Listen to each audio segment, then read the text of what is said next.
আসসালামু আলাইকুম, স্বাগত জাগো ফুটবলের এখনকার আয়োজনে। জানিয়ে দেব হাতে থাকা সর্বশেষ আপডেট।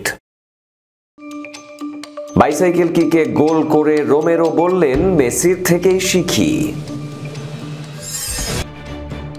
এবার ম্যানচেস্টার ইউনাইটেডে নেইমারের আগমনের গুঞ্জন। রাফিনহা কেন ব্যালন ডোর জেতেননি, প্রশ্ন প্রতিপক্ষ কোচের। বিশ্বকাপ স্টেডিয়ামের পাশে প্রায় 500 ব্যাগে মানুষের দেহাবশেষ উদ্ধার। শিরোনাম শুনছিলেন, এবার জানাবো বিস্তারিত।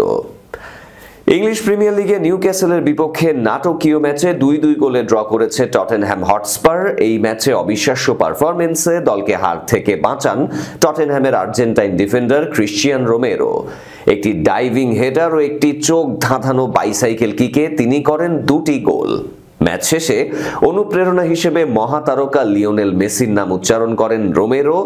ম্যাচের 95তম মিনিটে রোমেরোর বাইসাইকেল কিক থেকে অবিশ্বাস্য গোলটি টটেনহ্যামকে হার থেকে রক্ষা করে।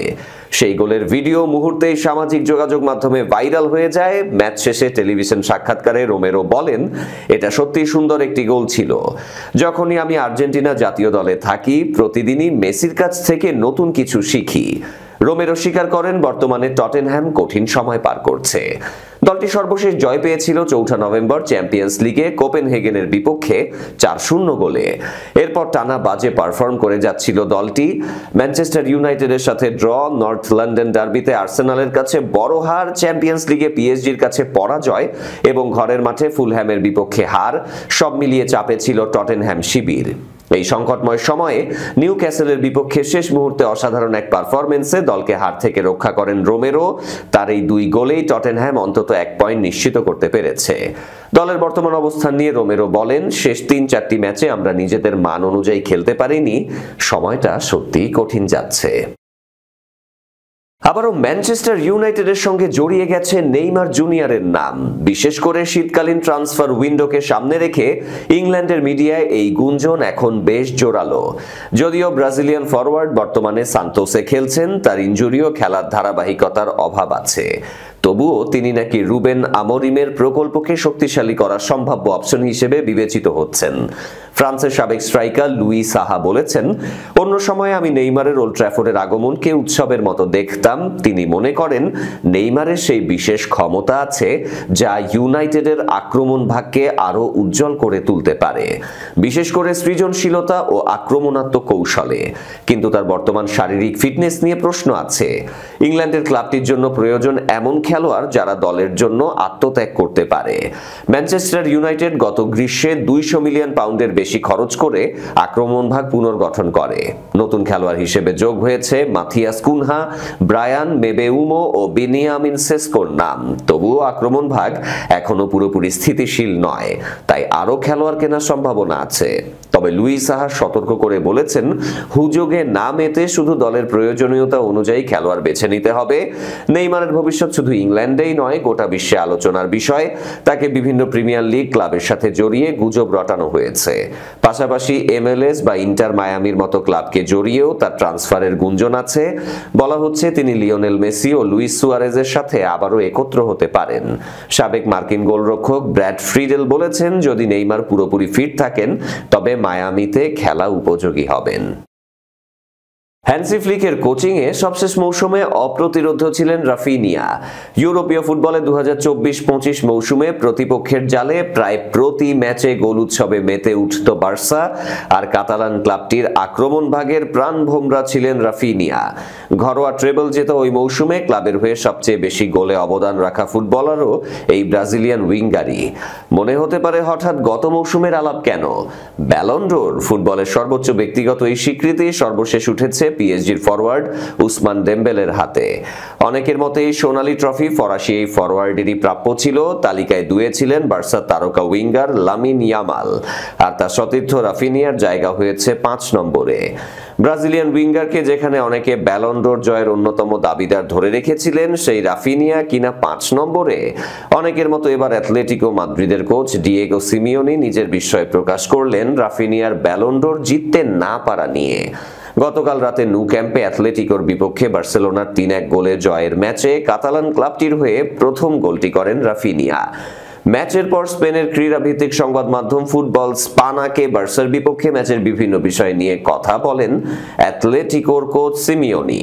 রাফিনিয়াকে প্রশংসায় ভাসিয়ে 55 বছর বয়সী এই কোচ বলেছেন, সে এক অবিশ্বাস্য খেলোয়াড়, সে যে কোনো জায়গায় খেলতে পারে, উইঙ্গার, মিডফিল্ড, স্ট্রাইকিং, এমনকি উইং ব্যাক হিসেবেও। রাফিনিয়ার ব্যালন ডোর জিততে না পারা অবাক করেছে সিমিওনিকে। রাফিনিয়া গোল করতে পারে, সুযোগ তৈরি করতে পারে, চাপ সৃষ্টি করতে পারে। আমি বুঝতে পারি না কিভাবে সে ব্যালন ডোর জেতেনি। আমি সবসময় তাকে বেছে নিতাম। ব্যালন ডোর জেতা ডেম্বেলে এগিয়ে যান মূলত চ্যাম্পিয়ন্স লিগ জিতেই। সবশেষ মৌসুমে পিএসজির হয়ে ট্রেবল জেতা পিএসজির ফরওয়ার্ড 60 ম্যাচে 37 গোল এবং 15টি অ্যাসিস্ট করেছিলেন। চ্যাম্পিয়ন্স লিগের দারুণ পারফরমেন্স ছিল রাফিনিয়ারও। ইউরোপ সেরা প্রতিযোগিতার সবশেষ আসরে সর্বোচ্চ গোলে অবদান রেখেছিলেন 28 বছর বয়সী উইঙ্গার। পুরো মৌসুমে 57 ম্যাচে 34 গোলের সাথে করেছেন 22টি অ্যাসিস্ট। তবে চ্যাম্পিয়ন্স লিগে ব্লকবাস্টার সেমিফাইনালে ইন্টার মিলানের কাছে বার্সা হেরে গেলে ব্যালন ডোর জেতা দৌড়ে পিছিয়ে পড়েন রাফিনিয়া। শেষ পর্যন্ত তার জায়গা হয় 5-এ। 2026 ফিফা বিশ্বকাপের যৌথ আয়োজক যুক্তরাষ্ট্র, মেক্সিকো, কানাডা। বৈশ্বিক এই টুর্নামেন্টের বেশিরভাগ ম্যাচ আয়োজন করবে মার্কিন যুক্তরাষ্ট্র। গ্রুপ পর্বের কিছু ম্যাচ হবে মেক্সিকোতে। উত্তর আমেরিকার এই দেশটির একটি ভেন্যু আকরন স্টেডিয়াম। 4টি গ্রুপের পর্বের ম্যাচে আয়োজনের কথা আছে এই স্টেডিয়ামে। তবে মেক্সিকোর আকরন স্টেডিয়ামকে ঘিরে রক্তহীন করার মতো খবর এবং তথ্য পাওয়া যাচ্ছে। মেক্সিকোর হালিস্কো প্রদেশের এই স্টেডিয়ামের আশপাশের এলাকা থেকে শত শত ব্যাগ ভর্তি মানবদেহের অবশিষ্টাংশ উদ্ধার করা হয়েছে। গত সেপ্টেম্বরে আরও মানবদেহের অবশিষ্টাংশের খোঁজ পাওয়ার পর হালিস্কোকে বিশ্বকাপের আয়োজক শহর রাখা নিয়ে উদ্বেগ বেড়েছে। অনুসন্ধানকারী দলগুলো নিশ্চিত করেছে যে এই মৃতদেহগুলোর সাথে অপরাধী গোষ্ঠীর সংযোগ আছে, আর হালিস্কো হলো মেক্সিকোর অন্যতম শক্তিশালী কার্টেলের কেন্দ্র। মূলত মেক্সিকোর মাদক পাচার চক্র পরিচিত এই কার্টেলে। মেক্সিকোর রাজ্য হালিস্কোতে সক্রিয় নিউ জেনারেশন কার্টেল নামে পরিচিত একটি মাদক চক্র। এই কার্টেলকে যুক্তরাষ্ট্রের প্রেসিডেন্ট ডোনাল্ড ট্রাম্প সন্ত্রাসী সংগঠন হিসেবে চিহ্নিত করেছে। মেক্সিকোর সবচেয়ে শক্তিশালী কার্টেলগুলোর মধ্যে এটি অন্যতম। ভূ রাজনৈতিক বিশ্লেষণ সংস্থা স্টার্টফর এর তথ্য বলছে এটি দেশের সবচেয়ে আগ্রাসী কার্টেল। এবছরের শুরুতে হাজার হাজার মেক্সিকোর নাগরিক রাস্তাতে নেমে দেশের 1,30,000-এর বেশি নিখোঁজ ব্যক্তির খোঁজের জন্য প্রতিবাদ করেন। এদের মধ্যে বেশিরভাগ নিখোঁজ হয়েছে তখনকার প্রেসিডেন্ট ফেলিপে ক্যালদেরোনের ড্রাগ যুদ্ধ শুরুর পর থেকে। মেক্সিকোর বাকি রাজ্যের মধ্যে হালিস্কোতেই নিখোঁজের সংখ্যা সর্বাধিক। দেশে সামগ্রিক অপরাধের হারে শীর্ষ 4টি রাজ্যের মধ্যে এই রাজ্যের অবস্থান সবার উপরে। মেক্সিকো ন্যাশনাল সার্চ কমিশন অনুযায়ী 2009 থেকে 2018 সালের মধ্যে হালিস্কোতে 7,376 জন নিখোঁজ। এরপর পরিস্থিতি আরো খারাপ হয়েছে। 2018 থেকে 2021 সালের মধ্যে আরো 9,593 জনের নিখোঁজ হওয়ার খবর পাওয়া যায়।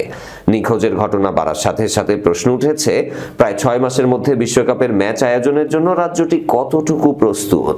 অবশ্য তদন্তকারীরা নিরাপত্তা বাড়াতে বড় ধরনের পদক্ষেপ নেওয়ার ঘোষণা দিয়েছে, যার মধ্যে রয়েছে 3,000 অতিরিক্ত নজরদারি ক্যামেরা, বর্মবাহিত যানবাহন, মেটাল ডিটেক্টর এবং ন্যাশনাল গার্ড মোতায়েন।